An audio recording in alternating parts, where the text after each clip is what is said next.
কৃষ্ণ কৃপা শ্রীমূর্তি জগৎগুরু শ্রীল অভয়চরণারবিন্দ ভক্তিবেদান্ত স্বামীর প্রভুপাদ ওনার লেখা আত্মাজ্ঞান লাভের প্রস্তাব বইটি হাতে নিয়ে আমি সৌম্য জানা আর আপনারা শুনছেন মর্নিং বাঙালি।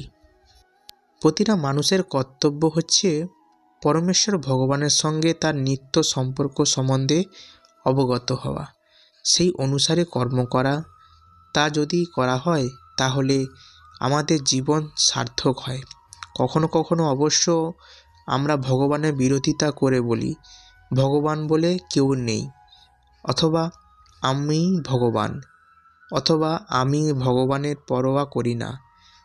কিন্তু প্রকৃতপক্ষে এ ধরনের মনোভাব আমাদের রক্ষা করতে পারে না। ভগবান রয়েছেন এবং প্রতি মুহূর্তে তাকে দর্শন করা যায়। আমাদের জীবদশায় যদি আমরা ভগবানকে দেখতে অস্বীকার করি তাহলে তিনি আমাদের সামনে নিষ্ঠুর মৃত্যুরূপে উপস্থিত হবেন। আমরা যদি এইভাবে তাকে দর্শন করতে না চাই তাহলে আমাদের অন্যভাবে তাকে দর্শন করতে হবে। পরমেশ্বর ভগবানের বিভিন্ন রূপ রয়েছে, কারণ তিনি হচ্ছেন জগতের আদি উৎস। সেদিক দিয়ে দেখতে গেলে তাকে এড়ানো সম্ভব নয়। এই কৃষ্ণ ভাবনামৃত আন্দোলন কোনো অন্ধ ধর্ম বিশ্বাস নয়, অথবা কোনো ভুঁইফোড় মানুষের মনগড়া মতবাদও নয়। পক্ষান্তরে তা হচ্ছে পরমেশ্বর ভক্তা ভগবানের সঙ্গে সম্পর্কিত আমাদের নিত্য প্রয়োজন সাধনের প্রামাণিক এবং বৈজ্ঞানিক প্রস্থা। কৃষ্ণ ভাবনামৃত হচ্ছেন কেবল তার সঙ্গে আমাদের নিত্য সম্পর্ক প্রতিষ্ঠাতা এবং তার উদ্দেশ্যে আমাদের কর্তব্য সম্পাদনের প্রস্থা। এইভাবে কৃষ্ণ ভাবনামৃত অনুশীলনের ফলে আমরা জীবনের পরম উদ্দেশ্য সম্পাদন করতে পারি এবং তা এই বর্তমান মানব জীবনেই সম্ভব।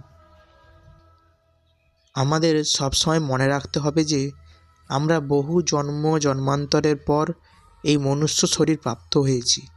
এই বিশেষ জীবনে আমরা পশুদের থেকে অনায়াসে আমাদের সমস্যাগুলি সমাধান করতে পারি।